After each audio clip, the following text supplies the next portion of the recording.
11절, 12절 같이 읽겠습니다. 함께 읽을게요. 시작.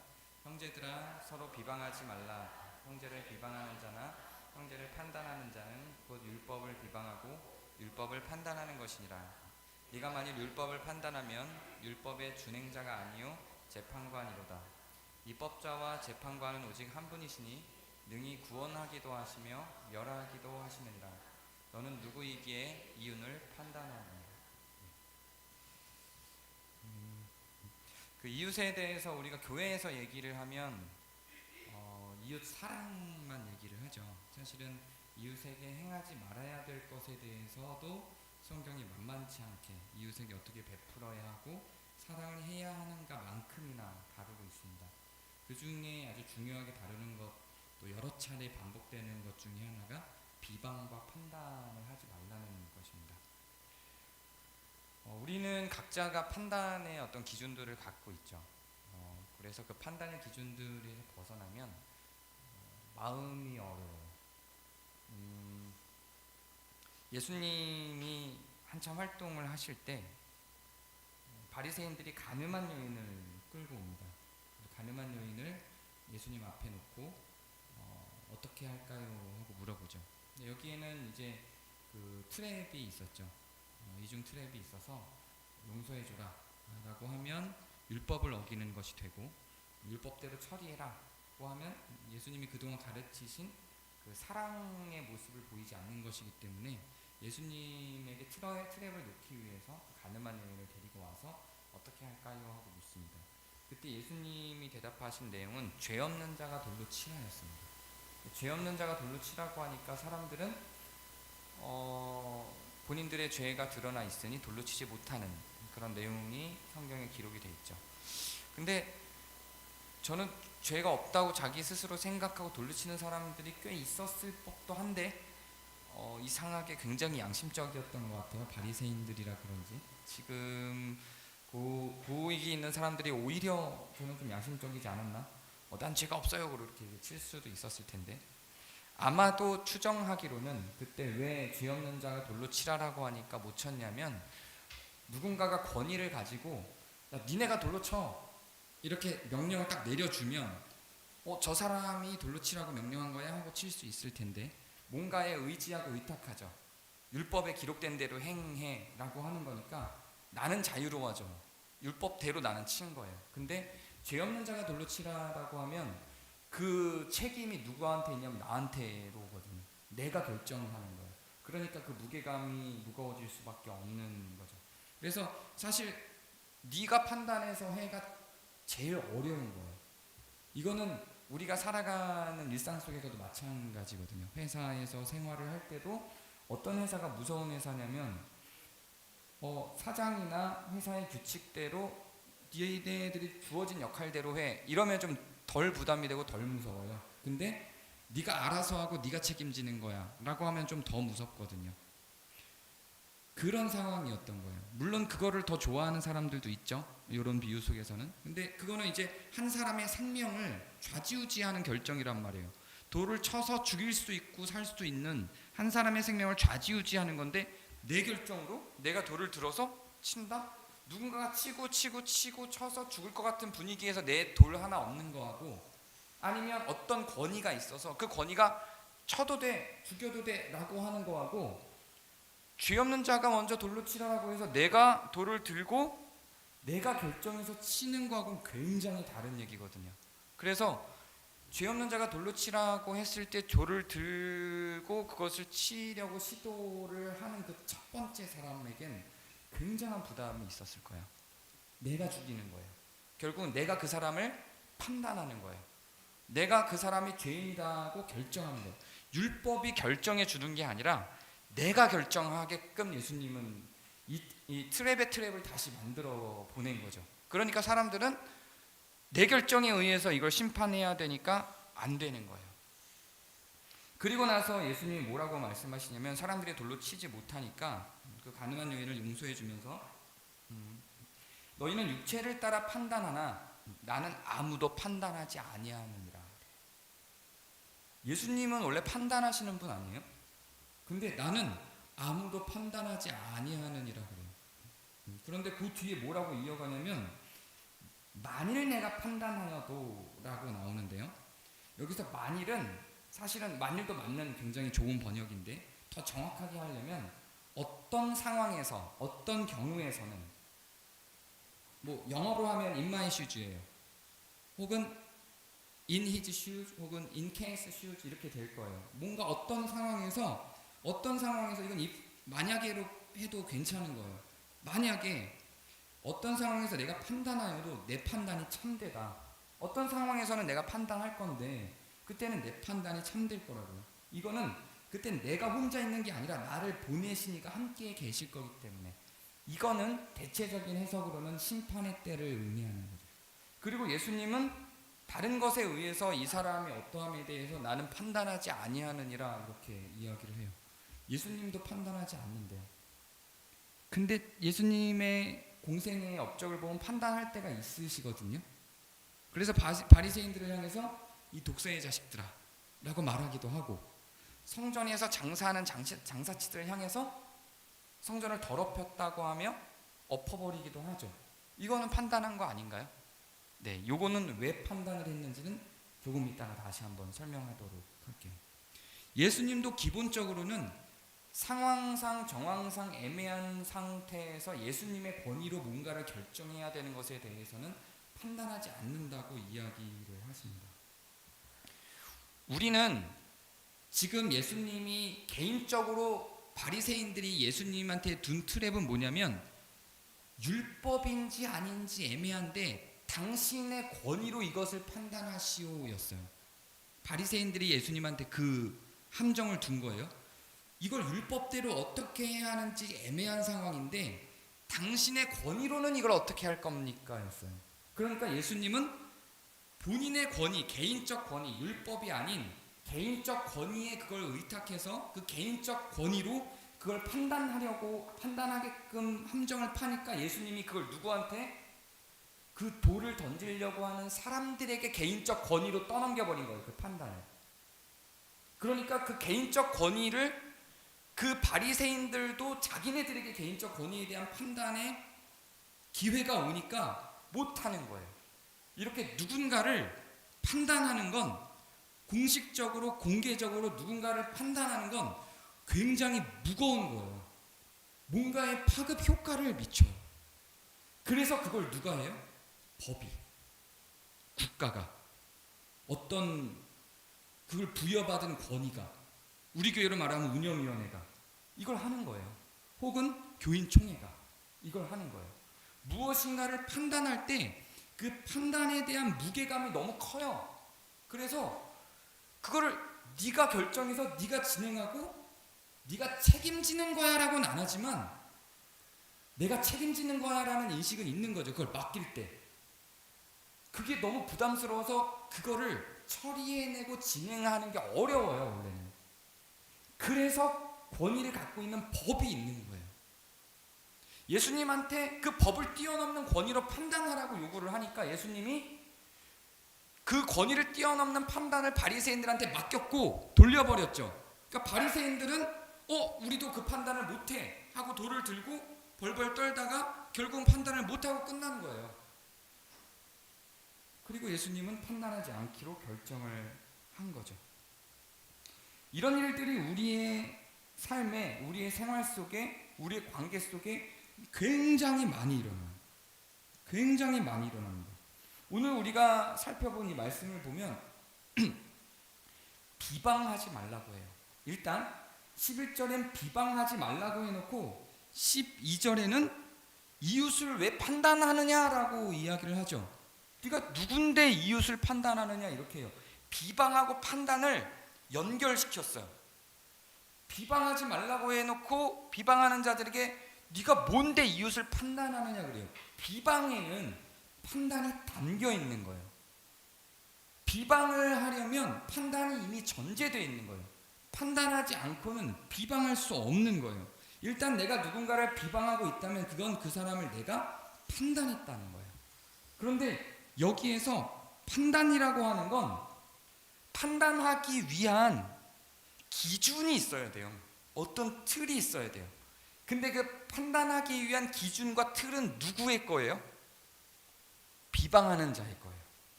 내 거예요. 내가 세운 기준이에요. 내가 세운 틀이에요.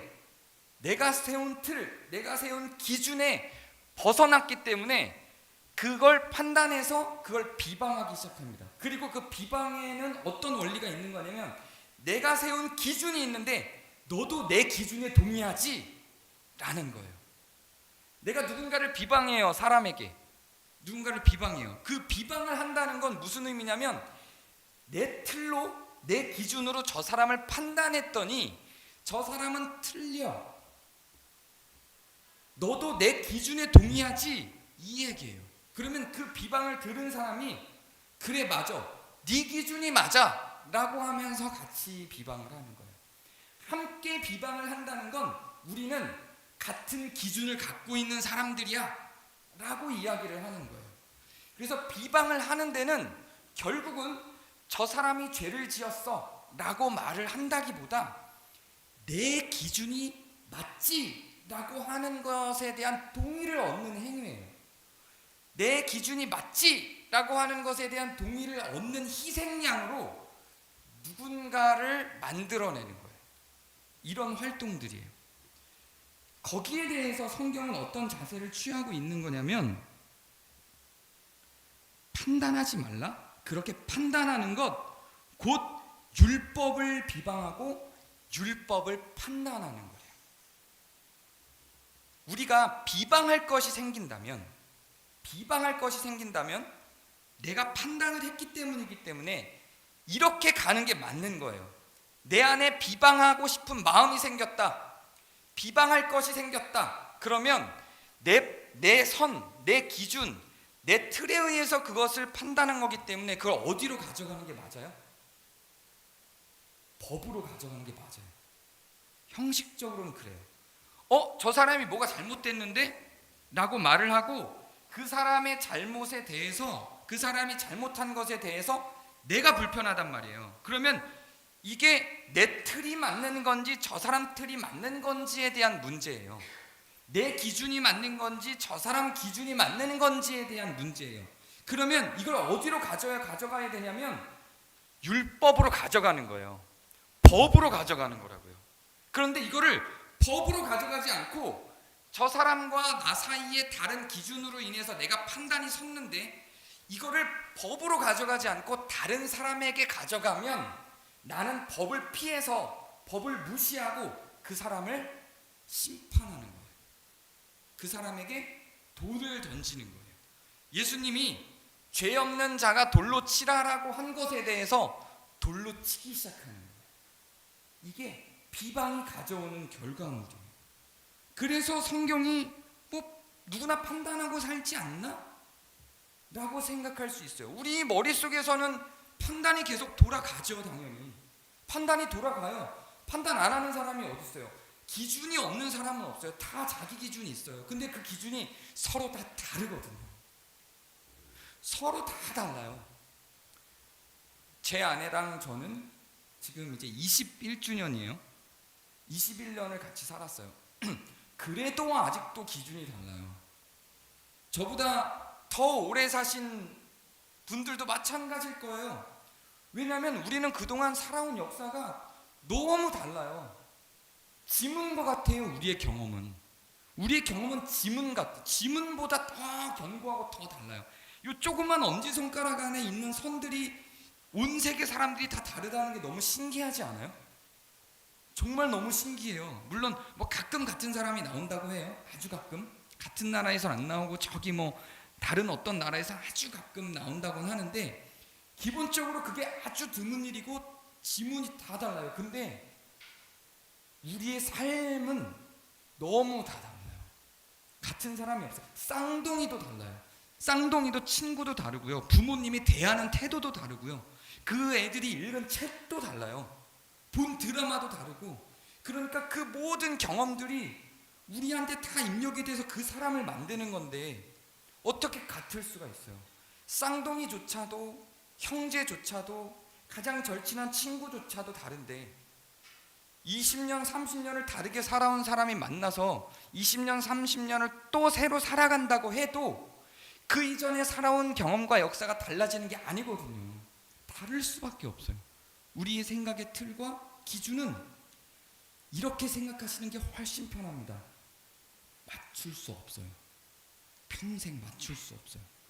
둘도 그래요. 가장 사랑하는 둘도 맞출 수 없어요. 이게 성숙이에요. 이걸 맞출 수 있으면 성숙하기 힘들어요. 이걸 맞출 수 있다면 분명히 150%, 100%도 아니에요. 150%둘 중에 한 명이 희생한 거예요. 둘이 똑같이 간다고 하면 맞출 수 없는 거예요. 자녀가 부모에게 희생하는 거고요. 아내가 남편에게 희생하는 거예요. 맞춰주는 사람이 희생하는 거예요. 그런 거지 절대 결코 동일해질 수 있는 게 아니에요. 하물며 교회는 어떨까요? 동일해질 수 없어요. 그럼 이럴 때는 어떻게 무엇이 남냐면 서로 다른 기준과 틀이 있다면 그 기준과 틀 안에서 그것을 의뢰할 수 있는 어떤 권위가 분명히 필요해요.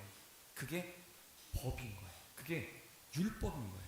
그래서 그걸 비방한다는 건 결국 율법을 비방하는 거다. 그걸 판단한다는 건 결국 율법을 판단하는 거다라고 이야기를 하는 거예요.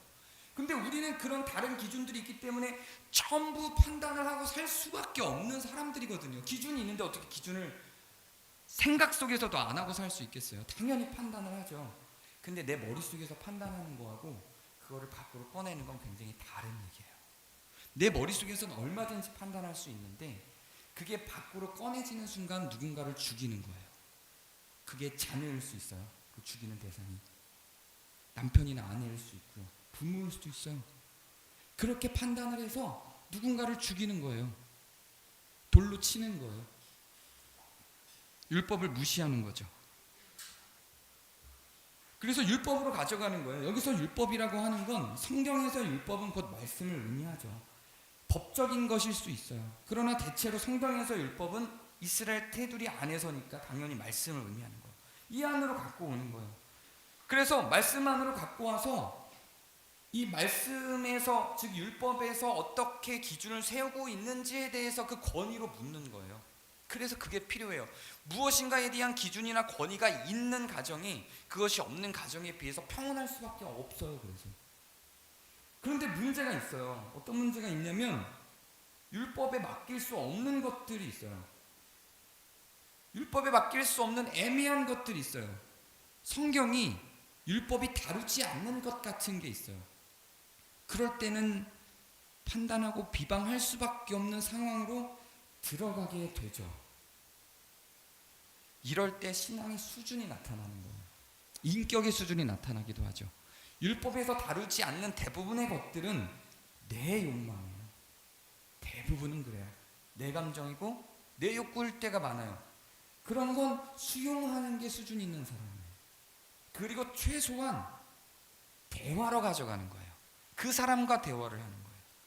그래서 경계의 선을 그 사람과 내가 어떻게 다른지를 이해하고 수용할 수 있는 건 수용하고 수용할 수 없으면 거기서 경계 짓기가 되겠죠. 그 사람과. 근데 그것을 가지고 다른 누군가에게 가서 또 비방을 시작한다는 건 오늘 말씀대로 율법을 비방하게 되는 거예요. 바로 이런 원리로 돌아가게 되는 겁니다. 그래서 이 율법을 비방하는 사람들의 이런 원리들, 이게 곧 이웃에게 어떤 영향을 미치고 그냥 단지 비방이라고 하는 것이 내 속을 풀었다, 내 속내를 풀었다, 내 감정을 해소했다, 카타르시스를 느꼈다, 그래서 나는 기분이 좋아졌다로 끝내기에 너무 큰 결과물을 가져와요. 너무 큰 파급 효과를 가져와요. 그게 누군가를 죽일 수도 있다는 걸 몰라요. 이게 지금 시대에 너무 팽배하죠. 점점 많아지고 있어요. 시대가 흘러가면서 거대 악은 많이 줄어들죠. 사실은 제가 계속 얘기했던 노예제도라든지 여자들을 거의 노예와 같은 수준으로 우리가 사실 여자들에게 투표권을 허용하기 시작한 지가 얼마 안 돼요. 세계 역사가. 그런 것들, 그런 거대 악들은 이제 조금씩 성장하기 시작해요. 성장하고 있어요. 저는 성장한다고 생각해요. 100년 전, 200년 전, 1000년 전, 2000년 전에 비하면 성장하죠. 근데 이 악들이 사라지면서 의로움이 이 세상에 드러나기 시작할 때 이제 이런 좀 더 섬세하고 디테일하고 좀 미시적이고 사소해 보이는 이런 것들도 하나하나 이제 드러나기 시작해요. 지금 시대에 새롭게 등장하는 게 뭐냐면 이제 뭐 인터넷이 상용화되고 온라인상에서 서로를 알 수 없는 그런 내용들이 오가면서 비방이 떠오르는 한 이슈가 됐죠. 비방이 사람을 어떻게 죽이는지 우리 시대의 사람들은 이미 잘 알고 있어요. 20년 전만 해도 비방이 사람을 죽일 수 있다는 것에 대해서 인정을 못했을 거예요. 아마 사람들은. 근데 지금은 우리가 비방이 사람을 어떻게 죽이는지 잘 알고 있죠. 이미 수많은 사람들이 비방에 의해서 죽었죠. 연예인들 뿐만이 아니에요. 왕따에 의해서 자살한 사람들도 많고요. 비방에 의해서 죽은 사람들이 많아요. 비방에 의해서 목숨은 붙어 있을지 몰라도 그냥 산 사람이 아닌 것처럼 살아가는 사람들도 많아요. 그럴 수 있다. 우리의 비방이 어떤 파급 효과, 어떤 결론을 내릴지 몰라요. 그걸 모르기 때문에 하는 거예요, 비방을. 판단이 비방과 연결될 수밖에 없는 거 오늘 말씀이 정리를 했지만 우린 그걸 난 판단했을 뿐이고 판단은 누구나 있는 거기 때문에 내 판단의 기준을 다른 사람한테 동의를 얻는 행위가 별거 아니라고 생각하는데 그게 결과적으로 어떤 일을 만들어내는 것에 대해서는 이해하지를 못해요. 그래서 너무 서슴없이 하죠. 근데 제가 처음에 들었던 요한복음 8장에서 말하고 있는 죄 없는 자가 돌로 치라가 그걸 얘기하는 거예요. 너희가 사람을 죽일 수 있을 만한 권위를 가졌다면 해라요. 너희들이 율법을 뛰어넘을 만한 율법이 갖고 있는 그 무게감, 사형을 선고할 수 있는 그 무게감, 벌금이나 감옥에 보낼 수 있는 그 무게감을 너희들이 감당할 수 있다면 돌로 치라는 거예요. 그걸 감당할 수 있다면 비방을 하라는 거예요. 그럴 만큼 내 권위가 굉장하다고 한다면 비방을 하라는 거예요. 그렇지 않다면 내가 도저히 억울하다면 법 앞으로 갖고 오는 거예요. 율법 앞으로 갖고 오는 거예요. 율법 앞으로 갖고 올 만한 율법에 기록된 내용이 아니라면 그 사람에게 가는 거예요. 그래서 권면하는 거예요. 그래서 권면하는 거예요. 그래서 성경 말씀에 권면을 하도록 요청을 하고 있죠. 권면을 하도록 요청을 하고 있어서 처음에 내가 가서 권면을 하죠. 처음에 내가 가서 권면을 하고 내 권면을 그 사람이 받아들이지 않으면요. 내 권면을 받아들이지 않으면 그 권위를 갖고 있는 누군가, 장로라고 기록된, 성경에 장로라고 기록된 그 권위를 갖고 있는 누군가에게 권위에 의탁해서 말해서 함께 가죠. 그래도 그 사람이 고쳐지지 않거나 하면 그 다음엔 총회에 가서 이야기를 해서 그 총회가 그것들을 해결할 수 있도록 의탁을 하죠. 이게 만약에 법 앞으로 갖고 올 만큼 큰 문제가 아니다라고 한다면 비방을 하는 게 아니라 그 사람에게 가는 거예요. 그래서 문제를 드러내는 거죠. 그 사람 앞에서. 그리고 그 사람이 그 문제를 드러냈는데도 불구하고 그걸 수용하지 않는다면 그것들을 객관적으로 율법까지 가지 않더라도 권면해 줄 수 있는 그 사람도 인정할 수 있는 권위가 있는 사람에게 의탁을 해서 권면을 하는 거죠. 그래도 안 되면 이제 진짜 공식적인 권위 안으로 들어가서 그 문제를 해결하게 가는 게 성경이 제시하고 있는 방법이에요. 그래서 데살로니가후서 3장을 보면 이렇게 이야기를 하죠.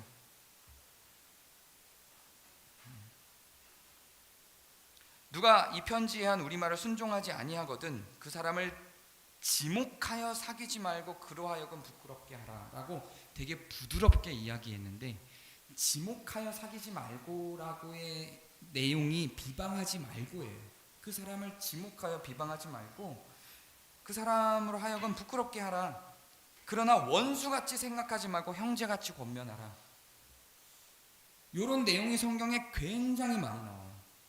요 부끄럽게 하고 지목하여 사귀지 말고 형제같이 권면하라. 이 권면의 내용에 아까 제가 얘기한 그 내용이 들어가는 거예요. 먼저 가서 권면하고 내 개인적인 권면이 안 되면 권위자와 함께 가서 권면하고 그것도 안 되면 더 큰 권위의 회의에 위탁을 해서 그것을 처리하도록 하는 거예요. 그렇게까지 할 만한 문제가 아니면 수용해 줄 수 있는 작은 것이라면 수용하는 사람들이 승자인 겁니다. 사실은 제가 설교를 위해서 이걸 준비했고 성경 말씀을 해석하며 이렇게 전했지만 이 성경 말씀으로 다 전하거나 정리하기 어려운 미비한 판단하기 힘든 정황들이 굉장히 많은 거 알죠?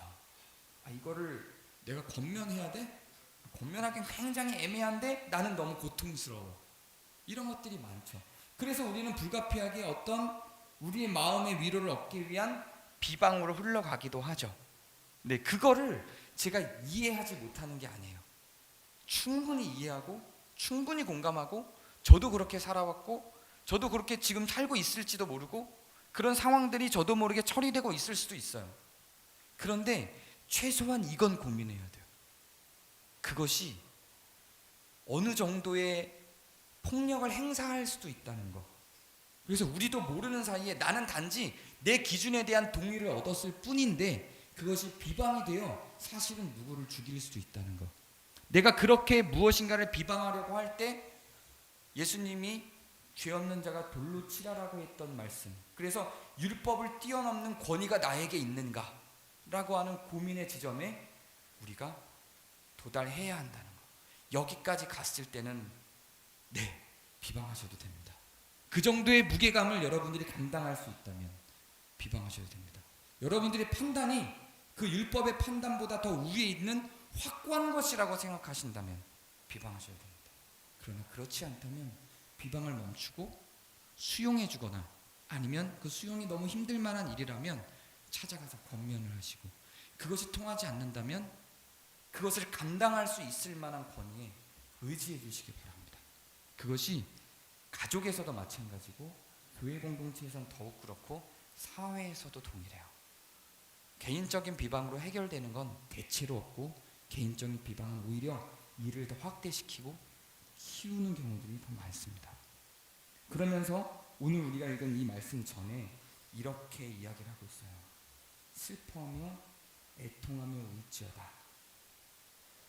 너희 웃음을 애통으로 너희 즐거움을 근심으로 바꿀지어다. 우리의 이런 고민들 속에는 나의 분노와 나의 화와 이런 것들을 해소하기 위한 방편으로서 보다 근심하며 애통하며 사람을 위해서 고민해 줄 수 있는 슬픔이 그 안에 있는 상태에서 그 판단들이 이루어져야 할 것입니다. 그래야 더 여기 성경에 나온 대로 마음을 성결하게 하는 결과들을 만들어내게 될 겁니다. 제가 기도하고